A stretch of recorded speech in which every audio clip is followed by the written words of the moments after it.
Radio Asnières, 92 600 raisons d'être ensemble. Vous écoutez Radio Asnières et vous avez bien raison puisque c'est le premier média audio digital dédié à l'actualité du 92-600. J'ai le grand plaisir d'être en compagnie d'une double championne du monde. Elle va nous présenter sa discipline, nous raconter évidemment comment elle a vécu ce deuxième sacre. Betty Bonnet, bonjour et bienvenue au micro de Radio Asnières. Vous venez de décrocher donc, je le disais, votre deuxième médaille d'or au championnat du monde de Jiu-Jitsu Contact. Ça se tenait mi-mai à Antalya en Turquie. Alors avant toute chose, comment vous vous sentez ? Très bien, merci. Vous avez atterri ? Oui, j'ai atterri depuis, ça fait 2 semaines maintenant. J'entends atterri par rapport aux émotions. Oui, on a eu le temps avec ma famille de poser les choses, de fêter comme il faut et surtout de lâcher prise un petit peu. Et j'ai un peu relâché les entraînements, on va dire, les 2 dernières semaines pour aussi profiter, manger correctement, puis être au régime, ça c'est cool. Et voilà, mais ça fait du bien. Oui, vous étiez dans la catégorie moins de 57 toujours ? C'est ça. Et donc du coup, le poids c'est important parce que sinon on change de catégorie et on se retrouve parmi les plus légères du coup de... Et puis on peut pas vraiment changer de catégorie parce que quand on est sélectionné dans une catégorie, on y reste. Donc il y a tout un processus en fait où on va manger, on va être en diète en fait. Après on sèche souvent et voilà, c'est mis en place par des diététiciens pour savoir exactement ce qu'on doit prendre à tel moment, comment on mange, comment on s'organise avec les entraînements.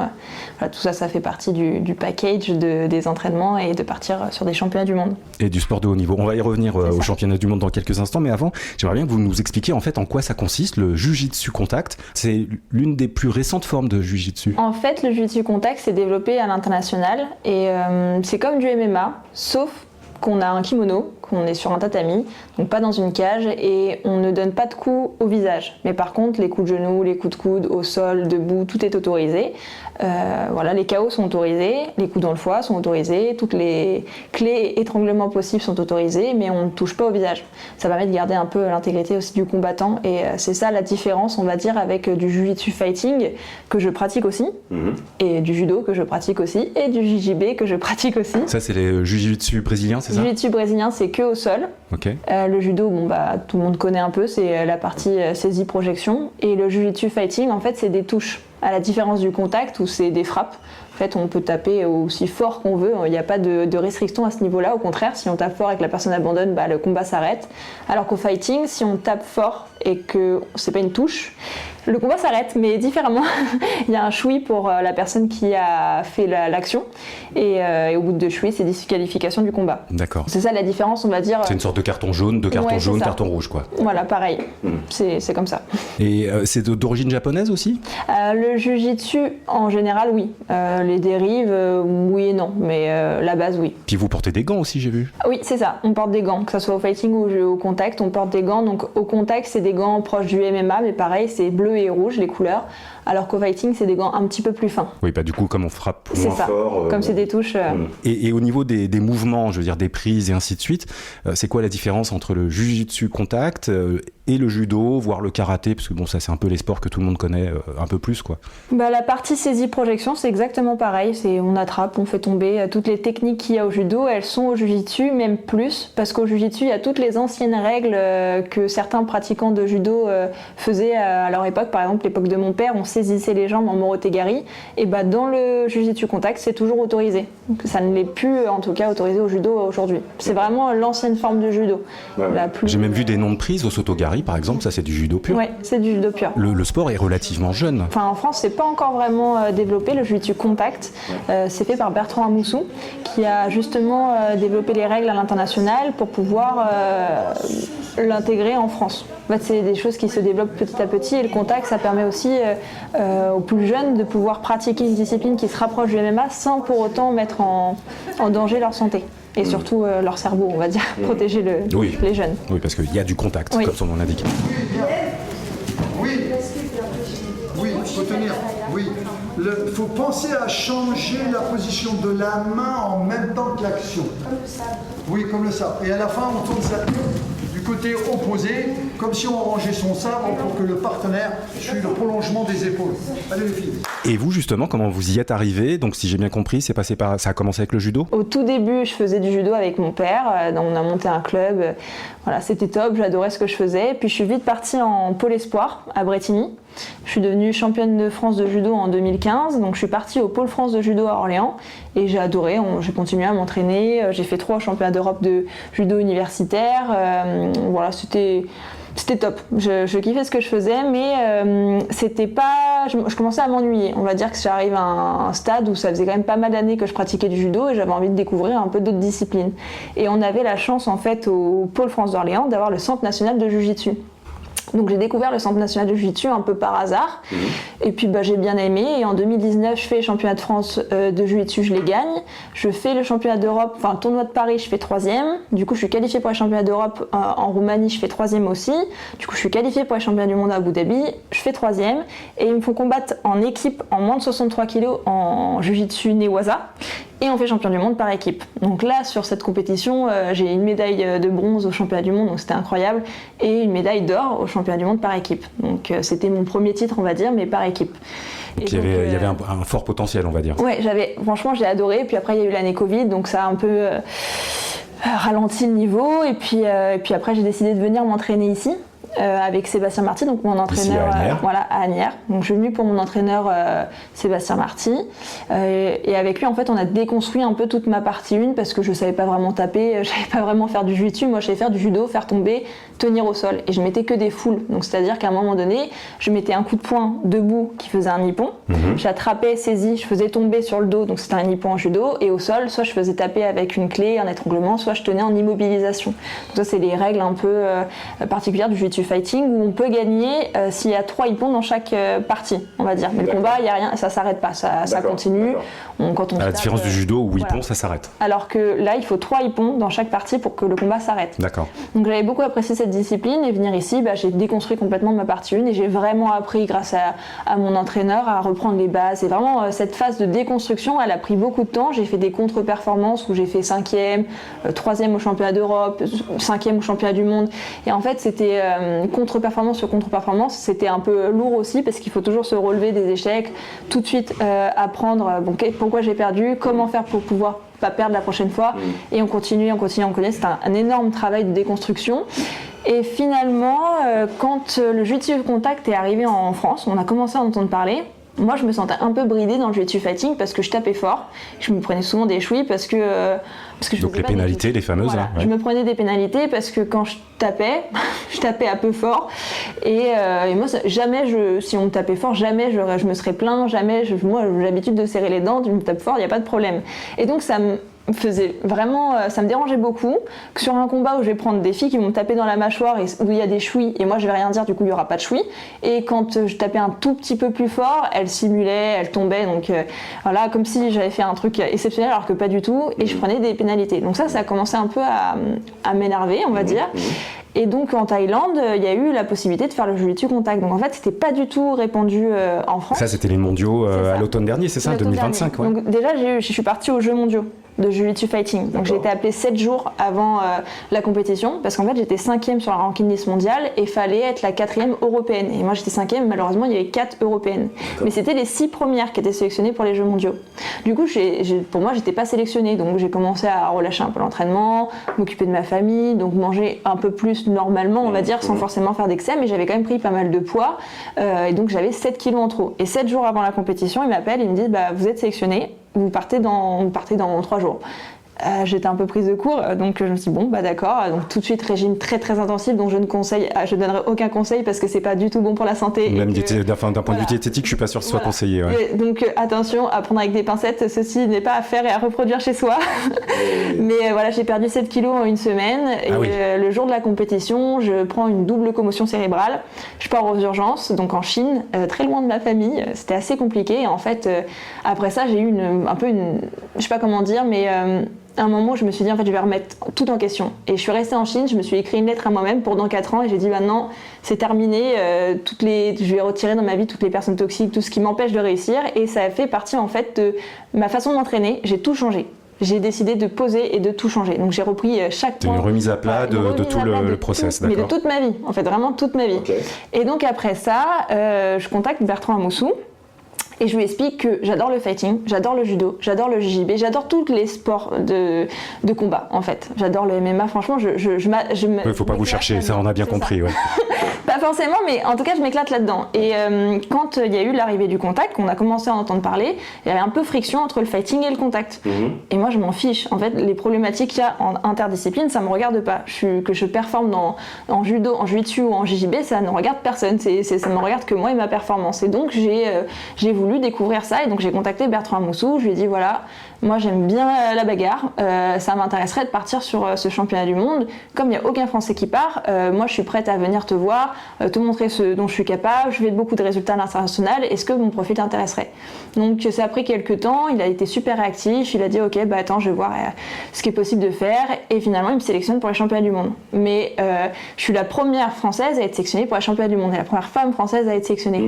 Donc on arrive sur place, donc tout mon club a été incroyable, franchement j'ai le meilleur club du monde qui a tout pris en charge. Les arts martiaux d'Asnières, pour pas les citer. Les arts martiaux d'Asnières, vraiment, ils ont été incroyables, ils ont tout pris en charge pour que je puisse partir sur la compétition. Et en plus, prendre mon père qui était coach, donc ça fait plusieurs compétitions que mon père me coachait en fighting. Ouais. Il a le CQP, il a le BPGEP, donc il pouvait, il était... les habilitations, ouais, toutes les habilitations. Et le club prenait systématiquement la licence de mon père au club, parce que voilà, c'est lui aussi un pratiquant, enfin un adhérent d'Asnières, des arts martiaux d'Asnières. Et comme j'avais pas de coach sur place, on a vu avec Bertrand Amoussou, il m'a dit bah moi ton père il a le BPGEP, c'est bon, il peut te coacher. Donc ils ont tout pris en charge pour mon père et pour moi pour que je puisse partir à l'international en Thaïlande. Donc je suis partie là-bas avec mon père et ma mère, et ça a été une compétition incroyable, franchement c'était top. Mais quand on arrive, donc pesé, moins de 57 kilos, on signe quand même une décharge. Peu importe ce qui nous arrive sur le tapis, bah, on peut pas on peut en vouloir à personne, quoi. C'est notre responsabilité. Donc ce petit moment, il est un peu tendu parce que c'est toute une procédure en fait quand on arrive qu'on connaît pas dans le fighting. Et la compétition commence. Et puis bon, bah, je regarde les combats et je vois que ça tape très fort.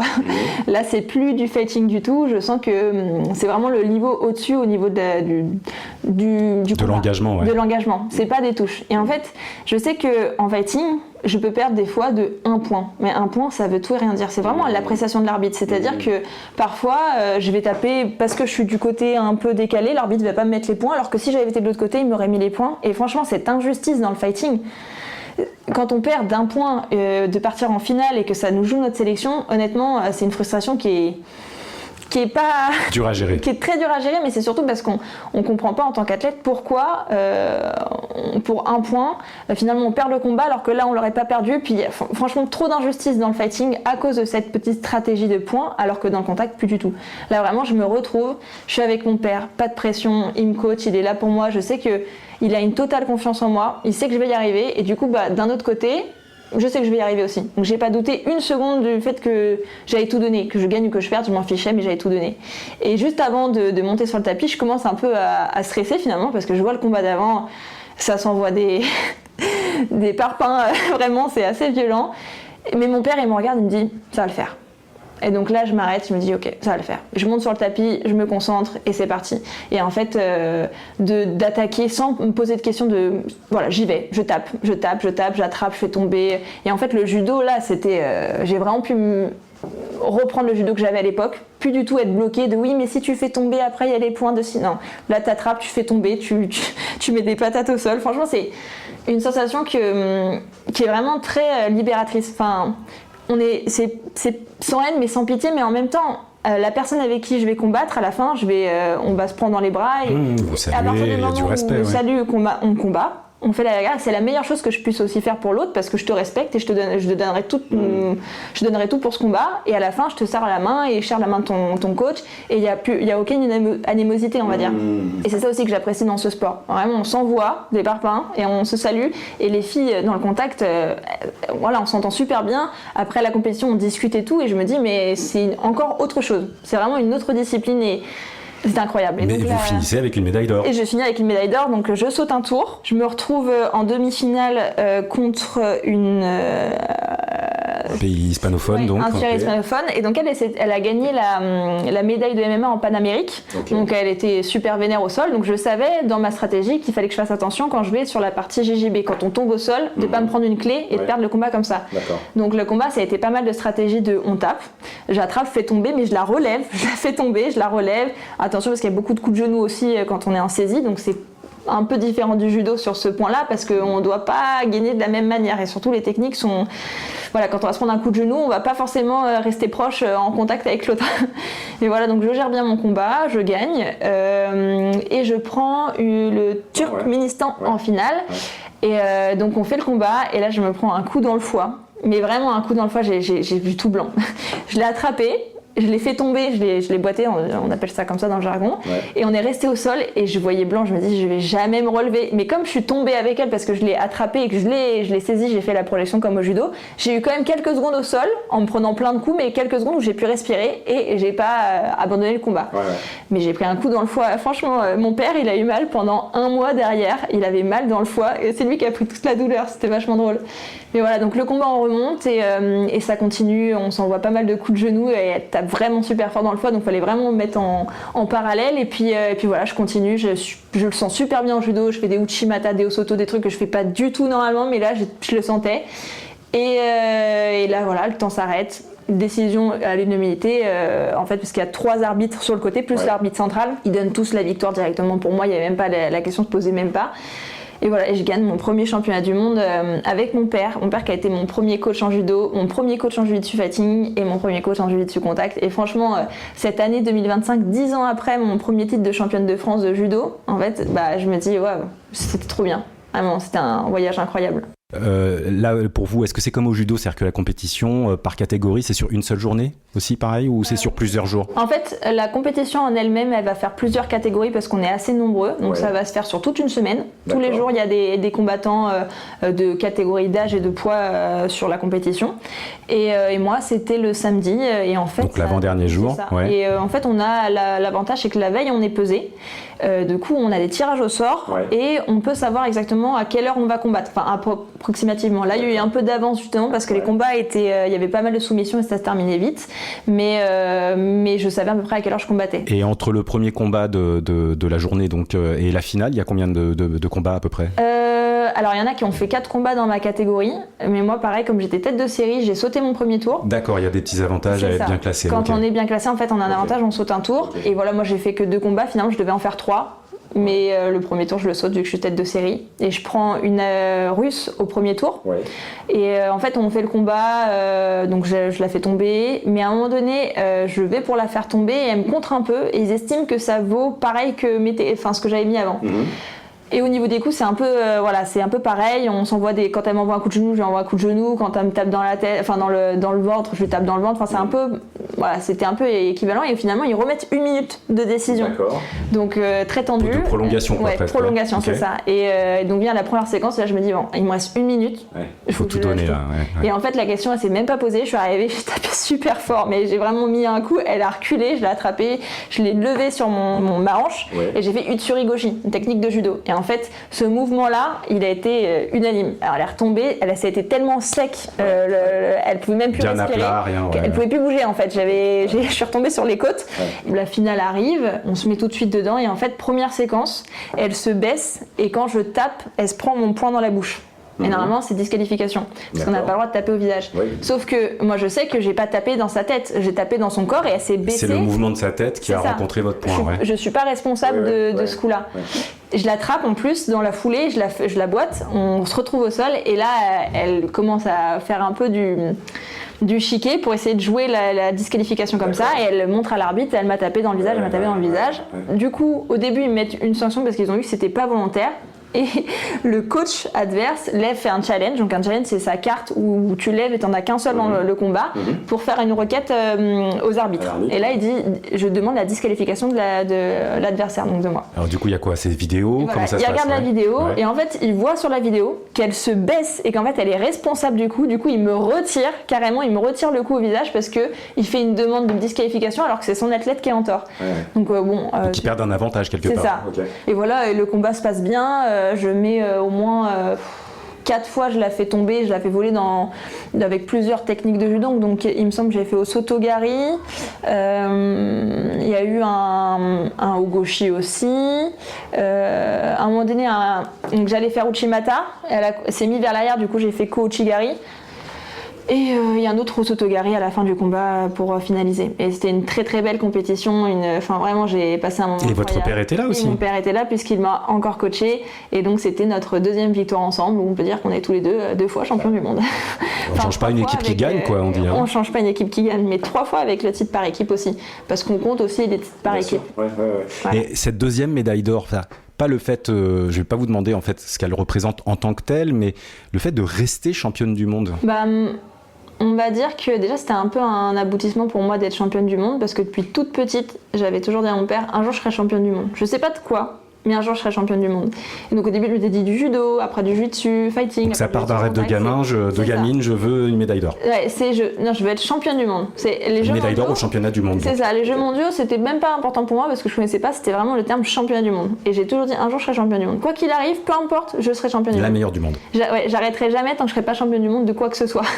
C'était un peu l'envie d'être dans l'excellence et de me dire je suis championne du monde. Et donc ce deuxième titre, j'avoue que c'était un peu de stress parce que je me suis dit mais là j'ai pas le droit à l'erreur aussi parce que les filles elles se disent c'est la meilleure. Tournant, c'est ça et je pense que la moindre occasion aussi de m'envoyer des mauvaises personnes envoient des messages en mode tu vois t'as réussi une fois mais t'y arriverais pas 2 fois. Enfin c'est un peu des pensées parasites. Il faut faire attention de pas se laisser contrôler par ça mais j'avoue que c'était un petit stress pour moi de me dire je repars là-dessus, je veux gagner, je veux encore être championne du monde avec mon père. En plus c'était un endroit incroyable donc je voulais vraiment ce titre et donc c'était je pense un peu plus de stress que sur la première compétition parce que je savais ce qui allait se passer, je savais comme ça allait envoyer mais bon c'était moi je suis contente de l'avoir fait, je suis contente d'être allée jusqu'au bout et pour moi c'est une continuité.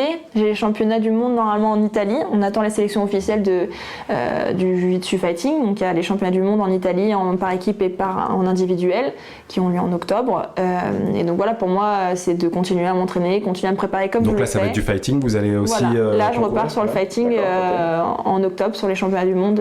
Et pour rester sur cette deuxième médaille d'or en contact du coup, est-ce que ça a changé quelque chose pour vous, dans la façon, je sais pas, dont la fédération par exemple vous regarde ou peut-être attirer des sponsors? Est-ce qu'il y a des choses comme ça que ça a débloqué? Pour l'instant, pas vraiment. Il faut que je fasse la démarche d'aller chercher plus de sponsors. J'en avais trouvé dans le judo. Mon père en trouvait beaucoup dans le judo, en fighting aussi. Ouais. Mais comme c'est une discipline qui est encore un peu méconnue, on va dire, c'est pas facile de trouver beaucoup de sponsors. J'ai essayé de démarcher, d'aller voir Adidas, d'aller voir Decathlon, trouver des marques comme ça pour pouvoir justement me financer parce que je suis à mi-temps et pouvoir justement être à plein temps pour pouvoir faire que mon sport. Mais pour l'instant, ça marche pas terrible. Quand vous reposterez le podcast, n'oubliez pas de taguer toutes les marques que vous avez dites. Ça nous fera très plaisir en tout cas que vous décrochiez du sponsoring grâce à nous. Sopa, oui, c'est mieux. C'est mieux. Voilà, oui, obligatoirement. Voilà. Obligatoirement. On va juste terminer avec l'attachement que vous pouvez avoir pour Asnières. Vous l'avez un peu expliqué à travers le club, les arts martiaux d'Asnières. Parce qu'en plus de ça, non seulement vous y êtes licencié, mais vous y êtes aussi professeur. Donc j'ai été professeur, mais dans ce club, je suis plutôt là pour aider quand il y a besoin. C'est-à-dire que je vais donner des cours aux jeunes, je vais faire des actions ponctuelles. Par exemple, quand il y a la Judo Pro League, je vais mettre en place la démonstration. En fait, je m'occupe aussi des réseaux sociaux du club, mais je suis pas vraiment prof. Le prof c'est Sébastien Marty, mais dès qu'il a besoin de moi, dès qu'il a besoin d'aide, dès qu'il a besoin qu'on prenne en charge ses cours, il n'y a pas de problème, je suis là pour prendre en charge. Mais justement comme je suis sportive de haut niveau, j'ai décidé aussi de mettre un peu de côté le côté enseignement, professorat, en tout cas sur le point de vue du club, enfin vraiment du tatami, du jiu-jitsu, parce que pour l'instant c'est difficile aussi de se retrouver, de s'entraîner pour soi et d'entraîner les autres. Et je voudrais pas aujourd'hui les exigences que j'ai à travers ma façon de m'entraîner, qui je suis, qu'elles se mettent sur d'autres personnes, sur des jeunes. Voilà, je préfère pour l'instant mettre on va dire, mettre les choses en parallèle. Parce que j'ai entraîné avant.